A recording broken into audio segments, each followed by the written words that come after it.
Hello दोस्तों, कैसे आप लोग? उम्मीद करते हैं अच्छे होंगे और अच्छे से एग्ज़ाम की तैयारी करते होंगे। तो देखिए, आज हम एक नए टॉपिक जिसका नाम है लेंस, वो लेकर के आए हैं और इनको क्या करेंगे, एकदम बारीकी से जो भी एग्ज़ाम के दृष्टि से इसमें से क्वेश्चन निकलेगा उन सभी को आज हम लोग करने वाले हैं। तो चलिए शुरू करते हैं हम लोग कि आखिर लेंस होता क्या है। तो देखिए, लेंस की अगर हम परिभाषा की बात करेंगे तो लेंस को ऐसे हम बता सकते हैं कि लेंस वह पारदर्शक पदार्थ है जिसका दोनों सतह क्या होता है, एक ज्यामितीय रचना से घिरा होता है।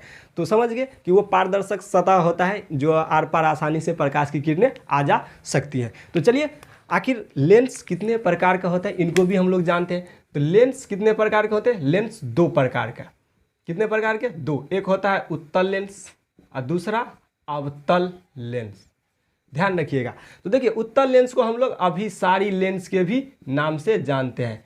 अभिसारी और अवतल लेंस को अपसारी लेंस के भी नाम से जानते हैं, यानी अपसारी लेंस और अभिसारी लेंस। देखिए, इनको ध्यान रखिएगा। अब आखिर उत्तल लेंस को अभिसारी लेंस क्यों कहते हैं और अवतल लेंस को अपसारी लेंस क्यों कहते हैं, इनका रीजन थोड़ा समझ लेते हैं। देखिए, मान लेते हैं कि ये क्या है, कोई हमारा उत्तल लेंस है और ये क्या है, हमारा अवतल लेंस है। देखिए, आप लोग इसको अच्छे से समझिएगा। अब देखिए, एक उत्तल और एक अवतल। जब क्या होता है कि उत्तल लेंस पर प्रकाश की किरणें पड़ती है, उत्तल लेंस पर प्रकाश की किरणें पड़ती है तो वो क्या करती है, सभी किरणों को एक जगह एकत्रित कर देती है। सभी किरणों को किधर? एक जगह एकत्रित कर देती है, यानी वो सभी किरणों को एक ही जगह ला करके रख देता है, जिसको हम लोग एक अलग वर्ड नाम देते हैं अभिसारी। यानी सभी किरणों को क्या कर दी, अभिसरित कर दी, एक जगह ला करके एक बिंदु पर आकर के अटका दी। इसीलिए इसको हम लोग क्या बोलते हैं, अभिसारी लेंस।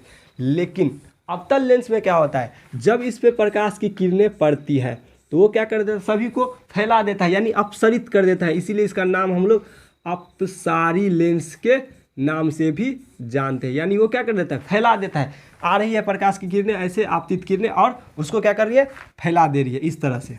ये देखिए, ये तो क्या कर रही है, एक जगह जाके मिला रही है। इसीलिए इसको हम क्या बोलते हैं, अभिसारी लेंस, और इसको क्या बोलते हैं, अपसारी लेंस। तो यहाँ तक कोई दिक्कत नहीं। अब देखिए, थोड़ा हम लोग इसमें कुछ कुछ पॉइंट समझ लेते हैं कि उत्तल लेंस और अवतल लेंस में क्या क्या होता है। जैसे प्रकाश केंद्र, मुख्य अक्ष, मुख्य फोकस, इन सभी चीज़ों को हम लोग देख लेते हैं। तो देखिए, एक और हम यहाँ पे पहले एक उत्तल लेंस हम बनाते हैं। अच्छे से बनाइएगा आप लोग। यहाँ पे देखिए, मान लीजिए ये क्या है, हमारा उत्तल लेंस है। अब देखिए, ये जो हमारा होगा, ये क्या है हमारा, ये हमारा हो गया मुख्य अक्ष। इन सभी चीज़ों को हम लोगों ने प्रकाश के परावर्तन में एकदम परिभाषा के साथ देखे थे।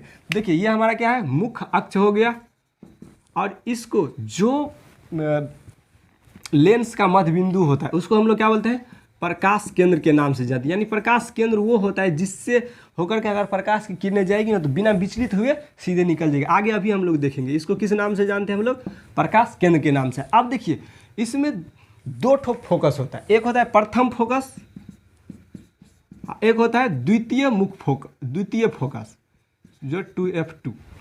अब देखिए, जो लेंस का जो द्वितीय मुख्य फोकस होता है ना, वही लेंस का मुख्य फोकस होता है। यानी जो द्वितीय मुख्य फोकस है किसी भी लेंस का, वही क्या है, उसका मुख्य फोकस। और प्रकाश केंद्र O और F2 यानी मुख्य फोकस के बीच के दूरी को हम लोग क्या बोलते हैं, मुख्य फोकस दूरी। क्या बोलते हैं, मुख्य फोकस दूरी। तो ये पॉइंट सब ध्यान रखिएगा, एग्जाम में ये सब मतलब बनाने में, किरण आरेख खींचने में आसानी होगी। इसको हम लोग क्या बोलते हैं, मुख्य फोकस बोलते हैं। ध्यान रखिएगा, मुख्य फोकस। यहाँ तक कोई दिक्कत नहीं, ये बहुत आसान है। अब देखिए, एक और हम ले लेते हैं अवतल लेंस। अवतल लेंस में भी हम इन चीज़ों को समझ लेते हैं। अवतल लेंस में देखिए क्या होता है, तो अवतल लेंस में भी ये क्या होगा, हमारा मुख्य अक्ष होगा, ये हमारा क्या होगा, प्रकाश केंद्र होगा। प्रकाश केंद्र देखिए, एक बार देख लीजिए और इसको समझ जाइएगा, दोबारा देखना ना पड़े।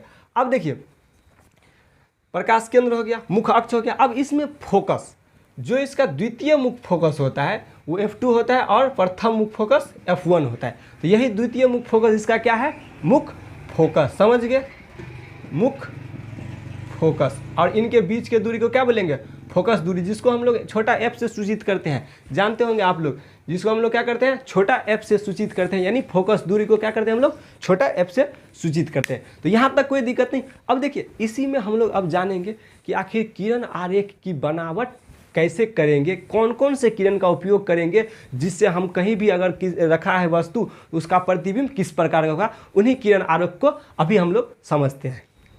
तो देखिए, इसमें हम लोग 3 प्रकार के किरण आरेखों को यूज करेंगे प्रतिबिंब बनाने के लिए। तो वो 3 आरेख कौन कौन सा है, तो देखिए, सबसे पहले हम लोग क्या करते हैं, एक उत्तल लेंस बना लेते हैं और एक अवतल लेंस बना लेते हैं। अब देखिए, इसमें हम लोग एक किरण आरेख का यूज करेंगे और सभी को बताएंगे।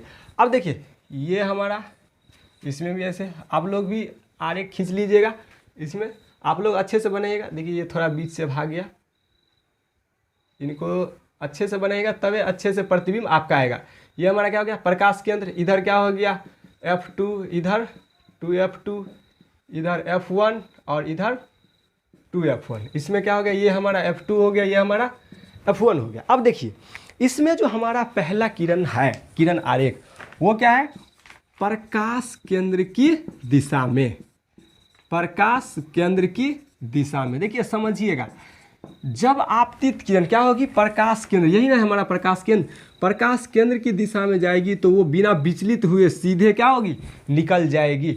यानी प्रकाश केंद्र की दिशा में आपतित सीधा निकल जाएगा, क्या होगा, सीधा निकल जाएगी। ये ध्यान रखिएगा। अब देखिए, इन्हीं किरण आरेख का यूज हम लोग प्रतिबिंब बनाने में करेंगे।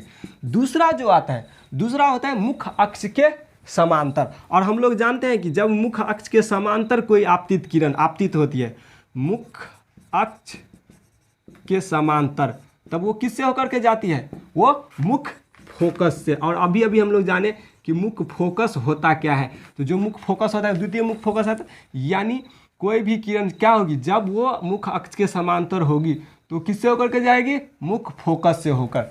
समझ गए। तो ये ध्यान रखिएगा। देखिए, पहला प्रकाश केंद्र की दिशा में, दूसरा मुख्य अक्ष के समांतर, वो किससे होकर के जाएगी, मुख्य फोकस के होकर जाएगी।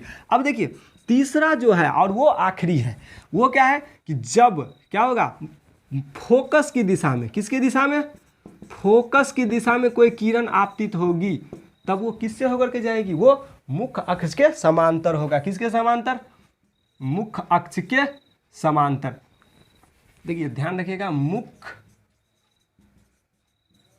अक्ष के समांतर, यही 3 ही किरण का। देखिए, अब जैसे मान लीजिए कि ये क्या है, ये हमारा फोकस ही है, तो कोई किरण आया और इस तरह से फोकस की ओर गया तो क्या होगा, मुख्य अक्ष के समांतर हो जाएगी। तो ये ध्यान रखिएगा। देखिए, इन्हीं तीनों किरण आरेखों का यूज हम लोग क्या करेंगे, प्रतिबिंब बनाने में। जो कहीं भी वस्तु रखा रहेगा तो उसका प्रतिबिंब कहाँ बनेगा, इन चीज़ों को हम इन्हीं तीनों आरेखों का यूज करके उनका प्रतिबिंब बनाएंगे। तो उम्मीद करते हैं आप लोगों को समझ में आया होगा, और इस वीडियो में हम लोग यहीं तक रहने देते हैं। तब तक के लिए